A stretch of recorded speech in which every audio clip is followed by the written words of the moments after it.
So you bought yourself the new Retrol HM-01 open crank hit and miss engine kit from stirlingkit, and now you want to know how to put it together.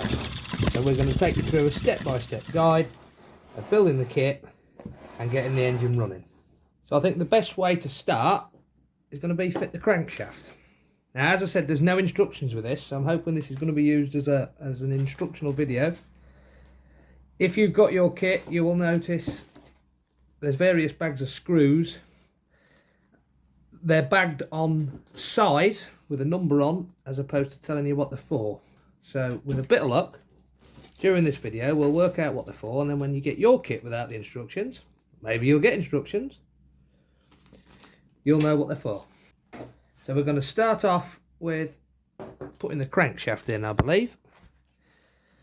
So this is the crank with the timing gear already attached. There is also one of the main bearings in there. The other main bearing is here. So we're going to use a little bit of oil just to slide the crank bearing onto, and it would also be good if we could somehow get a little bit behind that crank bearing, main bearing, whatever you want to call it, wherever in the world you are.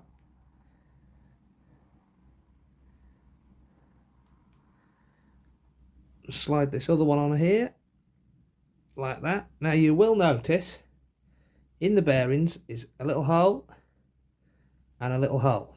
Now they need to be at the right angle for the bearing caps, so that when you fit the bearing caps it lines up with this little hole in the centre there for getting oil into the bearing. So do bear that in mind. The crankshaft obviously goes in with the gear on the same side as the ignition, and that will just drop in there like that. And then we'll look at roughly whereabouts the hole lines up with the bearing cap. Now you should be able to see in there that that's not actually lined up at all. So we just pop that side out, turn it slightly, put it back in, and then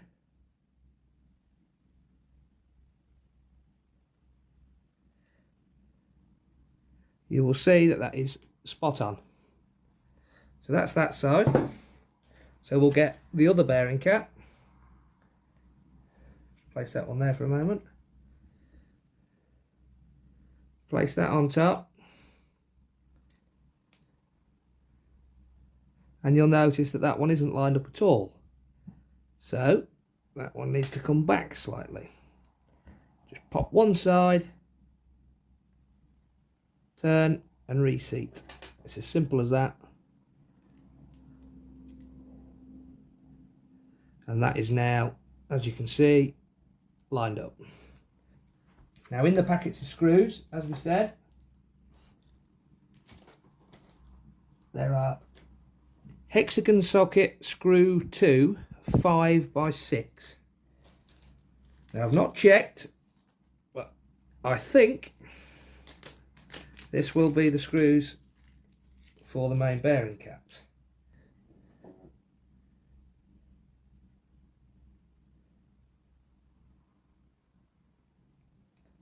Straight in there like that. That's one.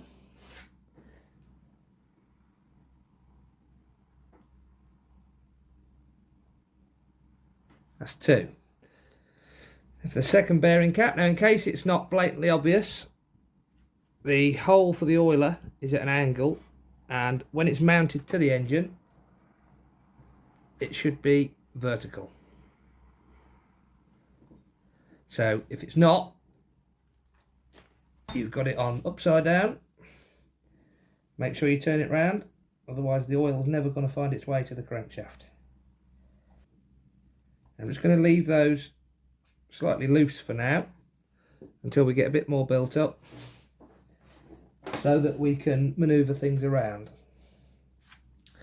So the next thing is going to be this timing gear. Now, one thing I have noted, I'm not sure you'll be able to see well enough on the camera, you can. Just there is two little dots on two teeth.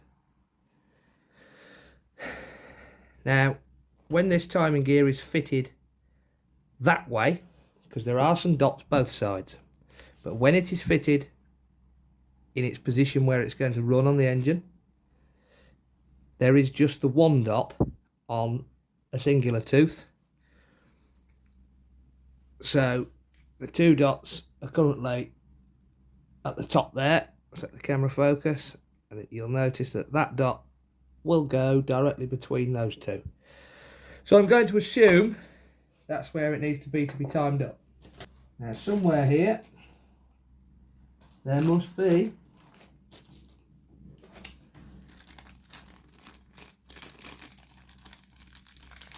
an arm and I'm not too sure what you call that, to be honest, but yeah. So if we get the timing, those two dots to move around to about there. A little bit fiddly, but it's not too bad. Put that just in there for a moment, give it a drop of oil.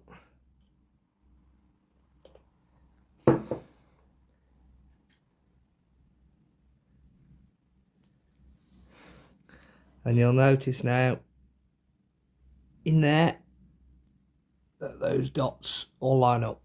So hopefully that means the engine's timed. The next item is going to be the push rod, which is here. Now there's also a spring in the same bag. If you look at the picture in front, you cannot see a spring, but I can only assume this push rod is threaded one end. It goes through the casting and then it screws into the cam follower. So I can only assume this spring must go in there and act as a return spring for the push rod and cam follower.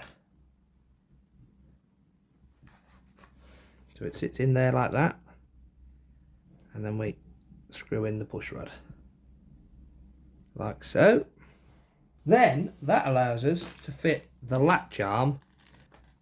We'll put the latch arm in there, and then there is also a tiny pin with a thread on one end and a space for a flat bladed screwdriver on the other. You'll notice that in there there's a bigger hole at the top, smaller hole at the bottom. So put that in there like that. Put the pin through there, through the latch arm, and then do that up with a flat bladed screwdriver.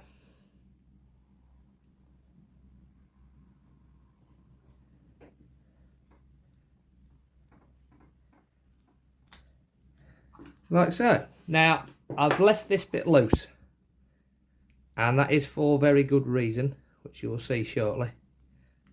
Give it a little bit of oil down there, only a spot, don't want oil everywhere at the moment, and also a bit, just a spot on there, much better.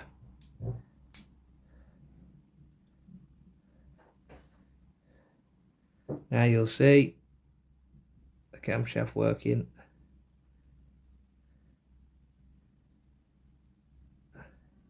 and the latch arm. But just remember, we've left this bit loose. There is a grub screw there, but we've left that loose for good reason. I guess next, realistically, we can fit the piston and connecting rod.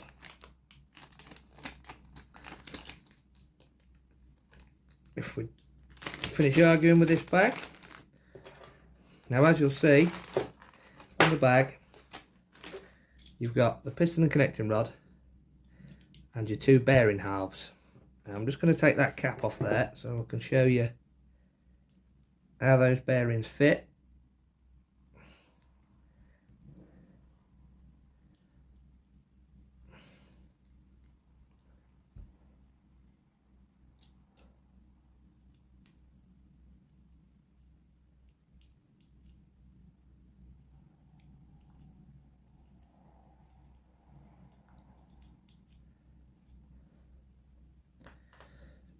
Now you'll notice there is a slight machined little ledge in the corner, and the same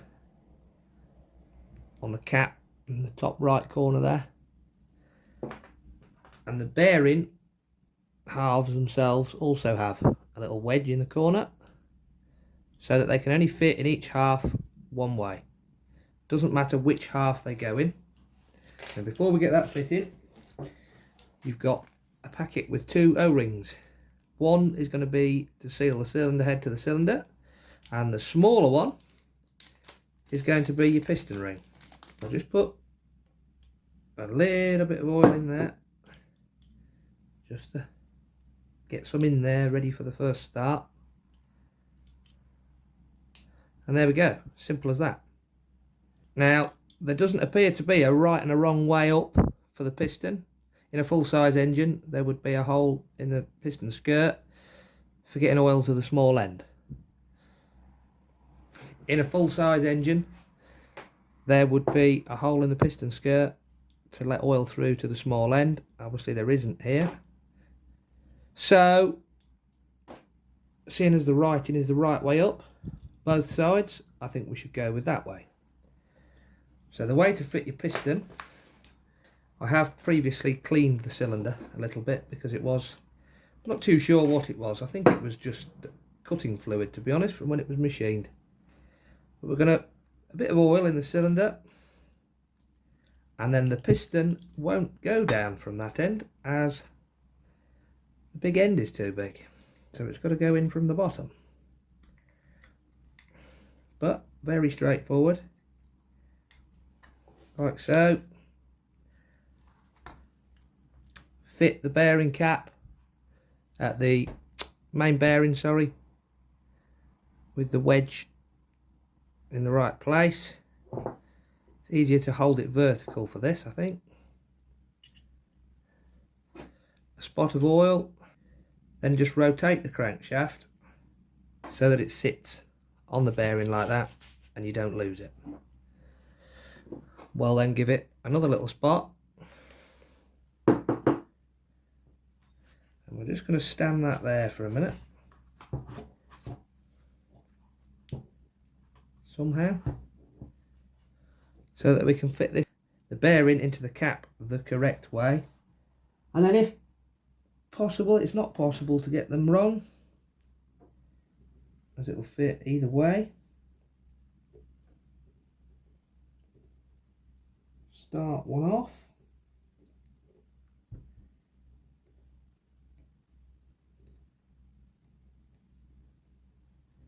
Second one. And then again, we're not going to do this right up tight for now. I'm just going to do it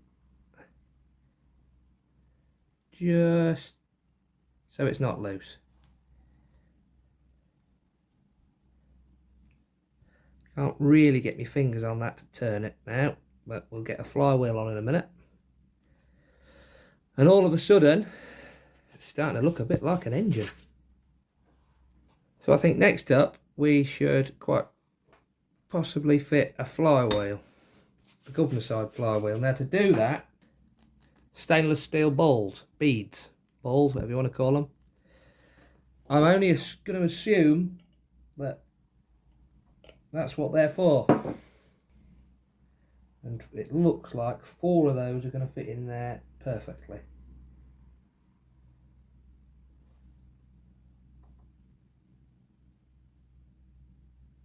Like that. So there is some spares at the minute. We'll put them back in the bag.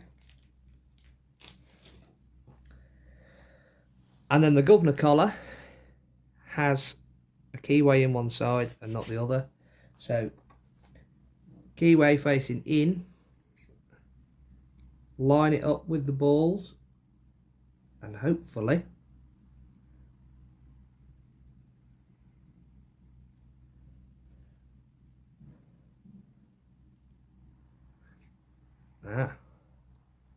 So it doesn't like 4, it wants to be 3. And there we go. There's 3 fitted in there now. So as you remember earlier, I said about leaving this loose. That was for one reason. So that once the governor collar is fitted with the flywheel, it's just a case of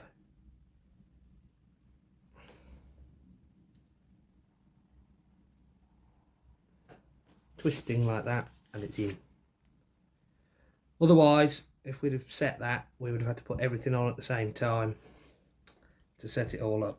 So now that we know how the governor collar fits, we'll move on to the flywheel. Now I'm not sure whether there's going to be enough movement. No, there isn't. So to go about this, it's a bit of a pain. We're going to have to remove the governor collar again, put it on the governor weights, hold it in position somehow, and then add it back to the crankshaft. This is possibly the most fiddly part of the entire process, I will say. There we go. Make sure the latch arm's out of the way and push home the flywheel. There we go. Perfect. Now the flywheel doesn't fit with a key or anything. There is a brass tapered part in this bag here, along with the carburettor and a couple of other bits. This brass tapered part that fits in the flywheel from the outside and then bolts up to the flywheel. Now, although that seems like a bit excessive instead of a key, I'm guessing they've done that so that people building them can't mess up the gap required for the governor collar. Because now you've put that part in there and you get it flush with the end of the crankshaft, like in the picture, it's the gap set and you can't get it wrong. So the bag of screws for fixing the flywheels, I'm assuming it's for the flywheels and the pulley. We'll just have a quick check. We need 6 for the flywheels and 6 for there. And we've got how many in this bag? This is the bag that is 2 by 6. Through the hub.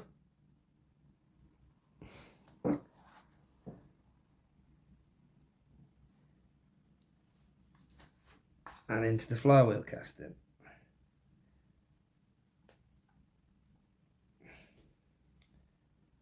Now they are a smaller head. I've got a 1.5mm Allen key here, and that appears to be the right one. Those 3 done up like that. And you're then going to have this little gap here, which you close up with tightening the flywheel. So make sure you're flush with the end of the crankshaft there. And then go about 1/4 of a turn at a time to pull the flywheel onto the brass taper. And as you can see, very slowly the gap begins to close up. Easy peasy. So now we're just going to turn that clear of the latch arm, and then the small pin in the bottom of the latch arm there, which goes onto the governor collar, you can now turn the latch arm around and line it up. And that needs setting so that the latch arm is horizontal and in line with the push rod, so that it can act on there. So now that is set at roughly the right angle. Let's remove that a moment. You set it with the small Allen key again, just there. Wind that in.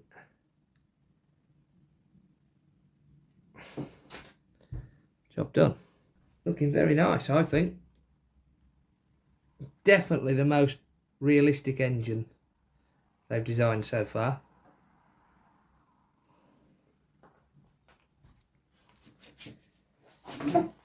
So, seeing as we've still got the screws out, we may as well fit the second flywheel. That's very straightforward because that doesn't need to be in any particular position. Whoa, whoa, whoa, hang on a minute. Back up, back up. So, where we said we made a mistake, we'll come clean. The flywheels. If you notice, which we didn't, there is a cast web across the spoke on the flywheels, and we just pretended it wasn't there and put it straight together. Some people have been saying it's supposed to be timed to the crank. All I have done is make sure both flywheels match. We've got one web here and the same on the other side. They were almost opposite, and it runs absolutely fine. I can't imagine it runs any better positioning them anywhere else, so I'm going to leave it where it is. But yeah, that's what we did. That's the bit we cocked up. So we get the second hub, fit that to the end of the crankshaft, and pull the flywheel to it. Now, I do think that's kind of entirely up to you where you fit it, but that is almost symmetrical if you have it on the end of the crank like that. So I think that's what we'll go with.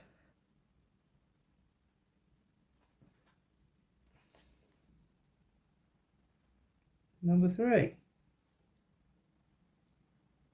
As I've already said, don't just go tightening those one by one, because it won't go together squarely. Something will end up twisted or broken. You can feel when it starts to get slightly tight. Move on to the next one, move on to the next one, move on to the next one. That's all 3. Now when I come back round to here, that one will be loose again.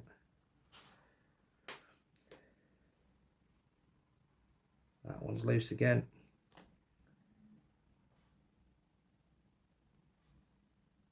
Just keep working your way around until you can sort of feel that it's not going to go no further unless you force it. And there we are. 2 flywheels.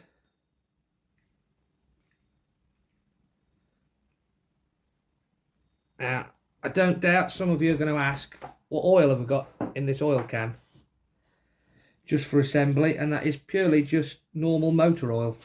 That's what I use for my larger engines. Nothing special, but if it's good enough for the real thing, that's good enough for these. You could use sort of 3-in-1 oil, sewing machine oil, that kind of thing. Next, we've got the pulley. We're just fitting that to get it out of the way, to be honest, and then that's that. Part of the packaging is empty. That fits on there like that, and then the same bolt on there like that. I'll tell you what we're going to do just to make it slightly easier so we don't have to hold everything. Through that hole, onto the flywheel hub, like that, like so. Again, you can't really get this wrong because there is some locating lugs on each spoke. Just slide it on, line the holes up, put your screws in. And then we're going to use the same method as we did for the hubs of the flywheels. Just go round the pulley and nip them tight.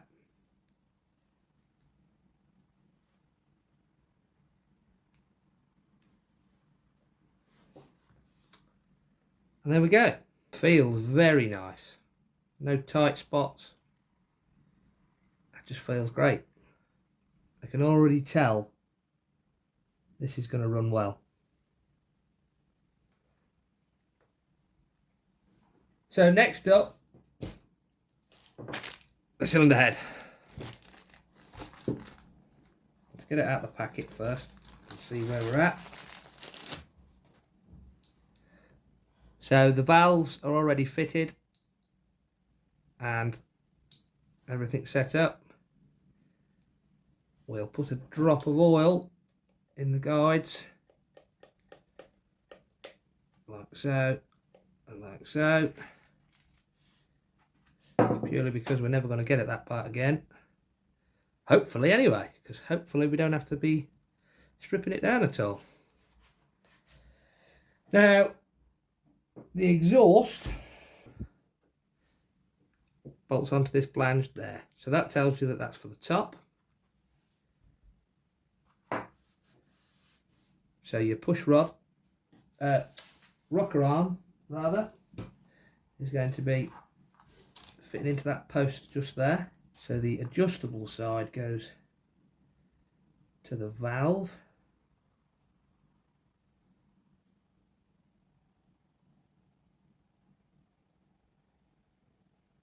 Like so.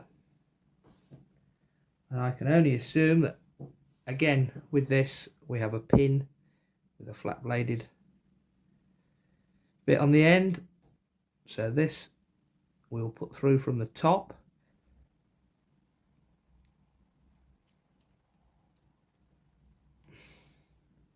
So, cylinder head gasket, another O-ring, just sits in this groove. And if you look at that, that sits just slightly proud than the surface of the cylinder head. So once it's fitted,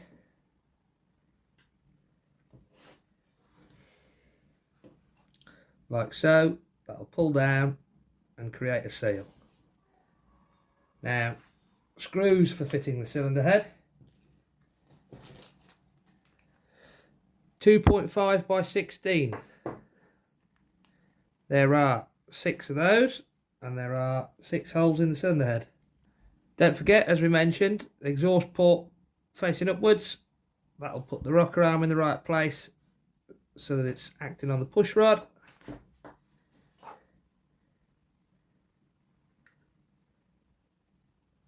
Cylinder head like so. Screw through there. Screw through there. And just get that started.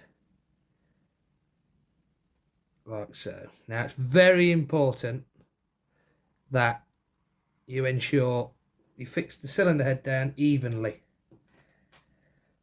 Like we did with the flywheel hubs, shall I say, and the pulley. Take them up so that they're no longer free turning, like so,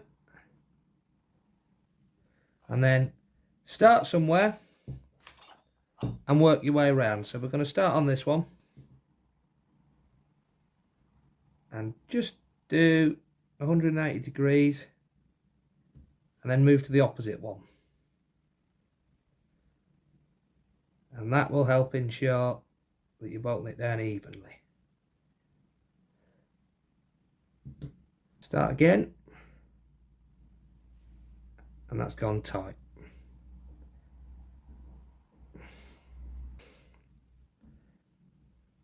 Like that.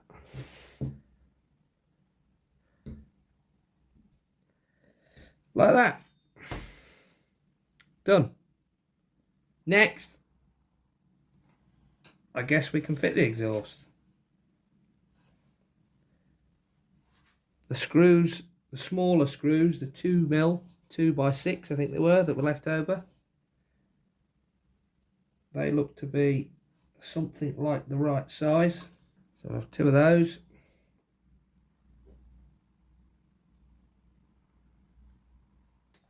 And there we have it. There's the exhaust fitted. Now it really is starting to look like a proper engine. One neat little feature of these, it would appear that they've actually numbered each engine. I'm not too sure what number they started at. I'm going to assume, because this is going to be one of the very early ones, that they started at 23,000. So this is possibly number 160. But I'm not sure. Starting to look very nice now, and very much like a real engine. I must say I'm a massive fan already. And we've not had it running yet. Next up, we could fit the two oiling cups for the main bearings.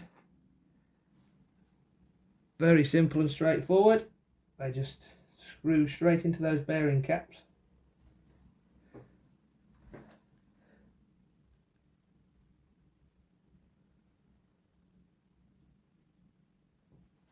Like so.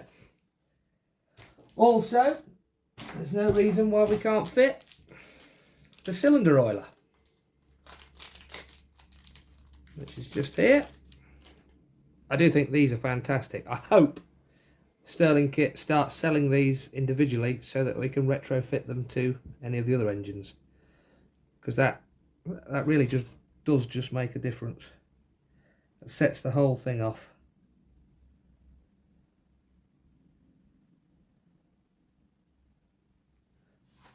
Look at that. If it wasn't for the fact that my hand was in the video, you wouldn't know it was a model. Also excluding the wires.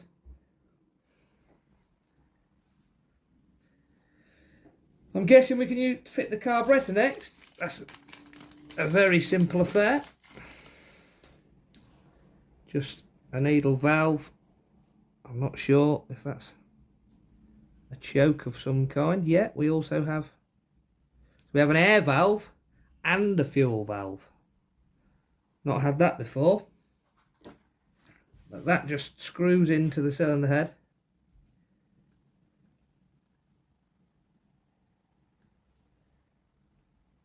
Slightly awkward angle, that is, to get it started. Very, very awkward process of getting it lined up, but if you make sure the carburetor is sitting horizontally and vertically correct, it does eventually take to the threads and screw in like so. That I can see causing slight problems for some people. Not because there's anything wrong with it, it's just awkward. And if you're not careful, you will strip the threads on the brass carburetor and then you won't have one. So we have carburetor fitted, exhaust fitted, valve gear fitted, camshaft, latch arm for the hit and miss mechanism, governor, and that's very nearly it. I guess we should test the governor, really. And as you can see, that all works lovely. There's a bag called mechanical spring. In there is a really long spring. Not quite worked that one out yet. And there's also this spring here. Again, I'm only assuming, but we have two little cutouts on the end of the governor weights. So said spring, I guess, fits in there like so. Can't say as I've seen that on any other videos I've seen, but that's how it appears to be. So I think we should fit the spark plug just to see what the compression's like. Now we've got to that point. Spark plug comes in this little ignition bag in its own little box.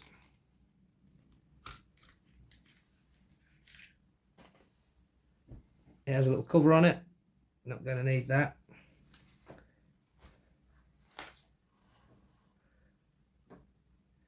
Now to fit and remove the spark plug properly, you are going to need a small box spanner,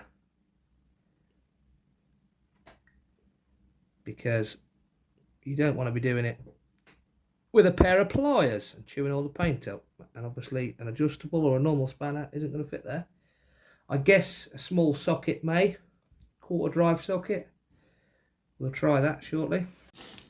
So whilst messing around with the ignition, it appeared that there was an earth on the ignition module, just there, and not really a simple way to attach it, which is when I stumbled across this bag.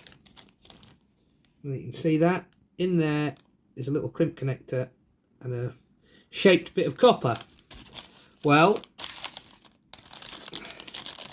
tip that out there. As it turns out, that there, see that, fits under the exhaust like so, and then that allows you to attach an earth to that little peg. So we'll just get the exhaust reattached like so. But then I can only assume this ignition module, they use it for their other engines. I'm sure Stirlingkit will get a comment if they feel the need. And it comes with this little eyelet on the earth. But then in the bag is the spade connector supplied. So we obviously need to cut that one off and replace it with that one. Done.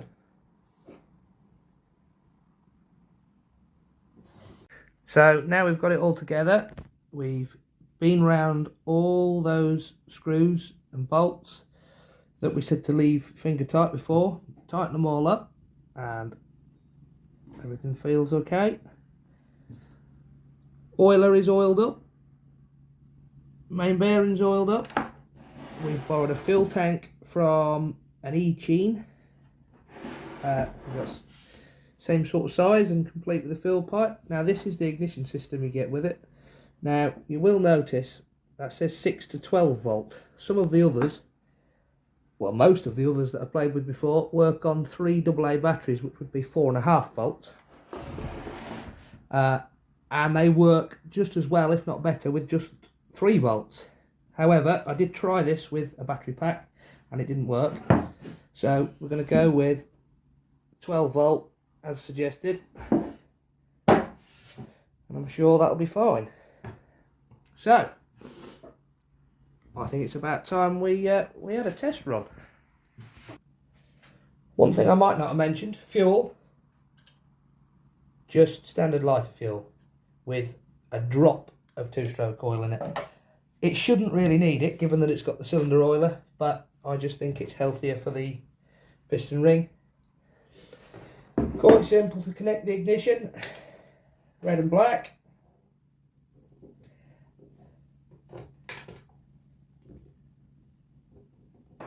All the wires do come with it, although I did have to add the connectors on the end because of my choice of battery. Carburetor settings, I think we'll start off with about half a turn, and there is also a choke, but we'll try it without first. Wind the starting string onto the pulley.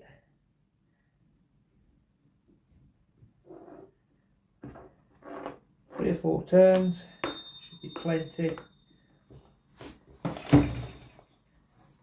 Now, this starting string that comes with it, I'm just going to cut that down and make it a little bit shorter because I think it's plenty long enough and it just gets in the way a little bit, if anything. A simple knot in the end.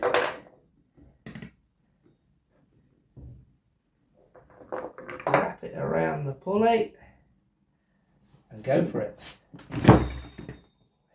I don't expect it to go straight away.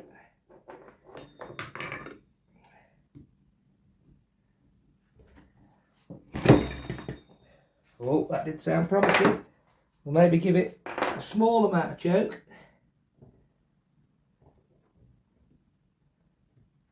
Like so. We'll just turn that cylinder oiler on.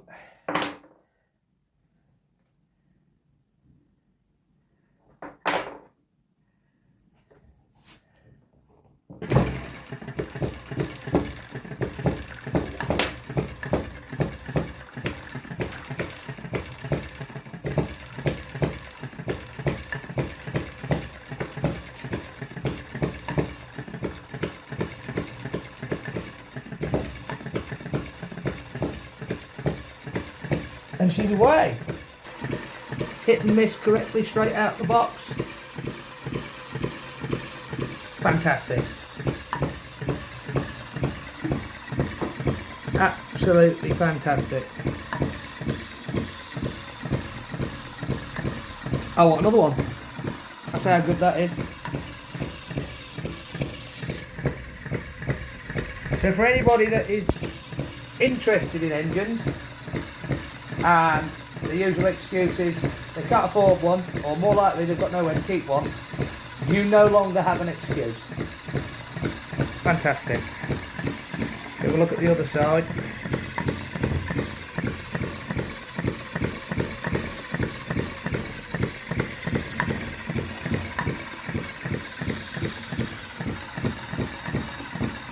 Brilliant.